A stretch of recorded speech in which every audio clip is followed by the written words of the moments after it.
The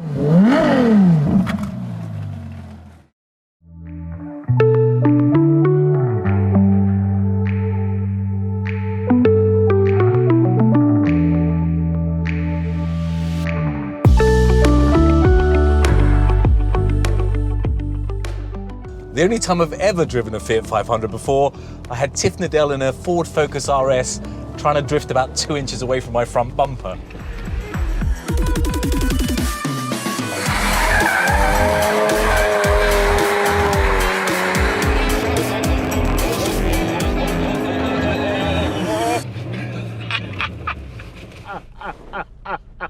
Actually, that was a 695 Abarth Ferrari Tributo, but you get the picture. And you also get the picture that today I'm in something, well, something a bit more sedate. This is the new Fiat 500 mild hybrid. It's 70 horsepower of quivering passion, and it's very appropriate that it's very much a city car, which is where I am now, stopping and starting every 2 minutes. But this is actually a bit of a game changer for Fiat, with a car that goes back some 60 years from its original launch in 1957, the Fiat 500. Almost 4 million of the original Fiat 500s are built from the famous Turin factory between 1957 and 1975. And I'm very pleased to say you still see quite a few of them on the roads today, particularly around here in Italy, which is a pleasure to see. Then in March 2007, 50 years after the original Fiat 500, we got the new Fiat 500, which is essentially the car that I'm in today, but just a redesign and a facelift version of this new reign of car that I'm driving now. But this is the latest from Fiat, and together with the new Panda, they form the new generation of electric or hybrid technology that FCA Group are now introducing. And this is all ahead of the new 500e fully electric car that will be launched probably in Geneva. Fiat claim that this car reduces CO2 emissions by up to 19% and emits 88 grams of CO2 per kilometre driven, which I'm told is not just good for class, but it's a very good benchmark for any car really. And it does it through this brand new 1 litre petrol engine and replaces the 1.2 litre engine that we currently have. But this engine, brand new 3-cylinder 1 litre engine, together with its 12-volt belt-driven motors, and then of course it's got its batteries as well, which all help with this new hybrid system they've developed.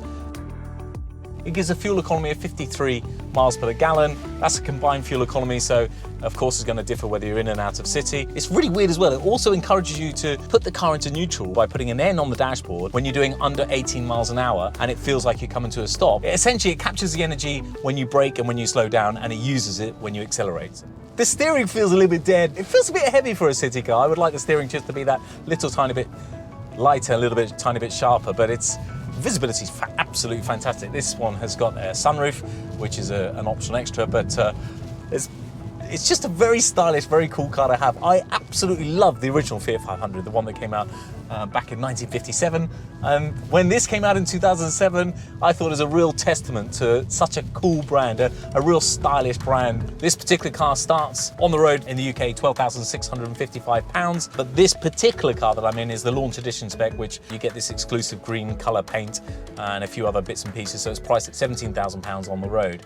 And you get this sequel recycled plastic upholstery. So all these seats, they're recycled from plastic waste, 90% of which is from landfill, but 10% of which is actually recycled from the ocean. I find actually pretty tragic. I find so sad that there's that much plastic waste in the ocean, and apparently they're going to be using enough plastic. They're going to cover the size of a small country like Wales. Finally seems to be exiting the city, so probably a good time to tell you about this Gearbox, which is a 6-speed manual. You can only get this car with a 6-speed manual gearbox, and Fiat reckon it's aimed at improving fuel economy in out-of-town driving. So I'm going out of town now, or out of the city to be exact. But let's be fair, you're really not going to use a 6-speed gearbox in and around the city. If I put it in 6 gear now, my foot is flat down doing 40 kilometers an hour and it's going nowhere. So with any small engine car, you need to use the gears and go through the gears, but it's got to help fuel economy, when you're on the motorway or the autobahn or whatever you might be doing.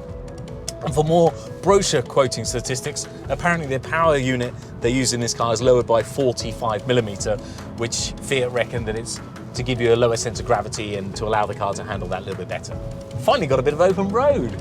I can release the whole 70 horsepower of this car. Not much tech going on here, nothing like lane assist or anything like that. The ride's actually quite good. It rides the bumps very well. It is what it is. It's a city car. It's not a sports car. It has to be the most stylish car out there. It has to be. The Fiat 500 is just typical Italian flair and style. It's a lovely little car, and I think number one takeaway for me is it's fun. It's a fun car. Whoever you are, whether you're a multi-billionaire, you'd still drive this car, and I think that's the key. I think that's where Fiat have really cracked it. Fiat have been very slow to adopt electrification, but I think now they're finally going to be in the game. This is a sort of a bit of a toe in the water, and then when the E500 or the 500e, I beg your pardon, comes out later this year, they'll finally be properly in the game. And for sure, the merger with the PSA group will further accelerate its electrification plans, because they're doing some pretty cool stuff there as well. So it only got to help when you start sharing platforms, when you start sharing technology. And from the city to the motorway, well, actually, firstly, we've got a few corners to encounter. That was a bit tighter than I thought.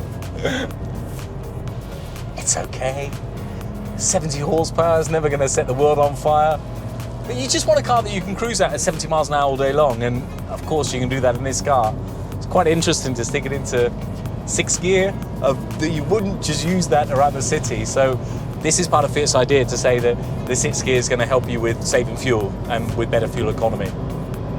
I don't think at this speed we're particularly going to be good on economy, but we got lunch to make.